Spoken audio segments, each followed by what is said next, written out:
Λοιπόν, και τώρα στις σημερινές γεύσεις του κόσμου, αγαπημένοι μας τηλεθεατές, έχουμε τη μεγάλη χαρά να μπορέσουμε να σας παρουσιάσουμε τον βασιλιά, τον πρωταγωνιστή της αυστριακής κουζίνας. Γλυκό είναι αυτό που θα σας παρουσιάσουμε σήμερα και βρισκόμαστε στον παλιό φούρνο του Schönbrunn Palace. Κοντά μας είναι η Beatrice, η οποία είναι εδώ η αρχιτεκτόνισσα αυτού του τόσο εντυπωσιακού γλυκού. Beatrice, welcome to our TV show. Hello. What we're going to make?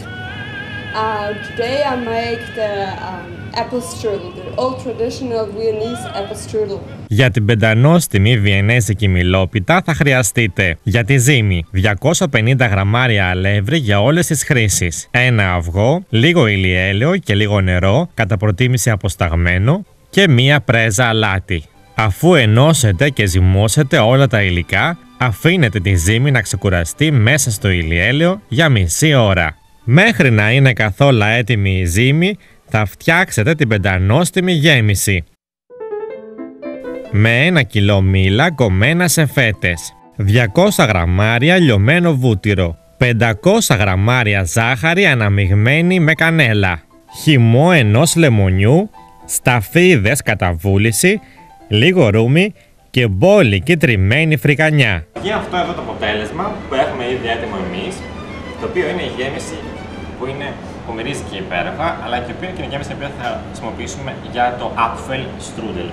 Επιστροφή στη ζύμη. Τη βγάζουμε από το ηλιέλαιο, την πασπαλίζουμε με μπόλικο αλεύρι και το ίδιο κάνουμε και στην επιφάνεια εργασίας μας.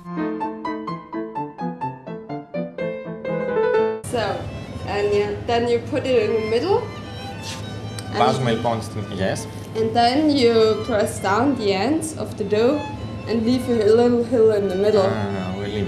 Λοιπόν, να ποιο είναι το μυστικό, το πρώτο μυστικό της strudel. Βάζουμε λοιπόν, λέει, τη ζύμη και πατάμε γύρω-γύρω. Like this. Like this. And κάπως έτσι δηλαδή. Και αφήνουμε, λέει, στη μέση ένα βουναλάκι, ένα λόφο. So, and then you roll it down. Οκ, και παίρνουμε το πλάστη, μεγάλο χοντρός πλάστης και...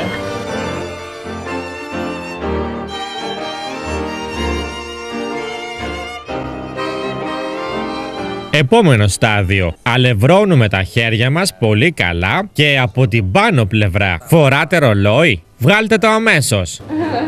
Πάρε και το ρολόι μου. Όσο δούλεψε, δούλεψε. Το αποτέλεσμα. Okay, and now? And now you take the dough in the middle. Yeah. And then you stretch it from the middle to the edge. Το βάζετε, λέει, εδώ στα... Αν το δίνει και όλο θα το κάνω.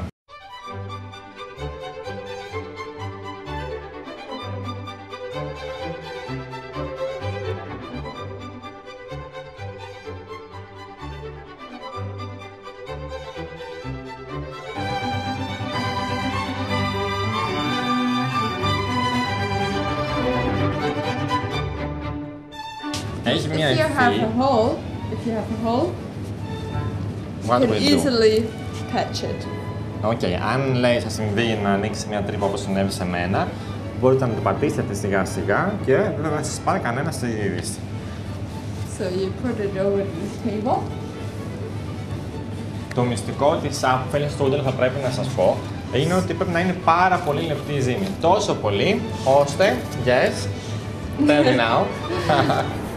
And it should be like this. Amazing.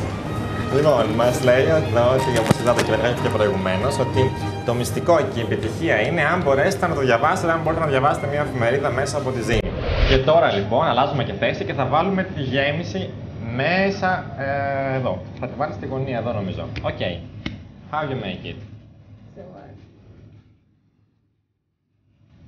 make it like this.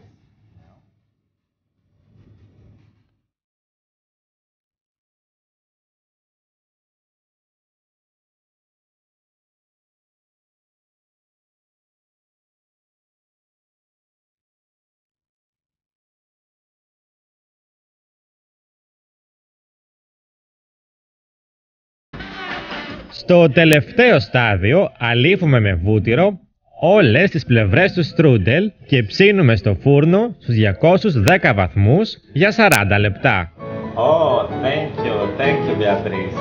Λοιπόν, Αυτό εδώ το εντυπωσιακό που βλέπετε πιάτο είναι το αποτέλεσμα αυτού του κόπου που εργαστήκαμε να ρίξουμε τόσο πολλή ώρα. Έχουν περάσει 40 λεπτά, το έχουμε αφήσει να κρυώσει αρκετή ώρα και έχουμε βάλει από πάνω και λίγη ζάχαρη άχνη. Έτσι σερβίρεται το συγκεκριμένο παραδοσιακό strudel, Apfelstrudel στη Βιέννα. Yeah. So, Beatrice, I would like to thank you very much. It was a pleasure for us. Thank you. Thank you. You are the best. Beatrice.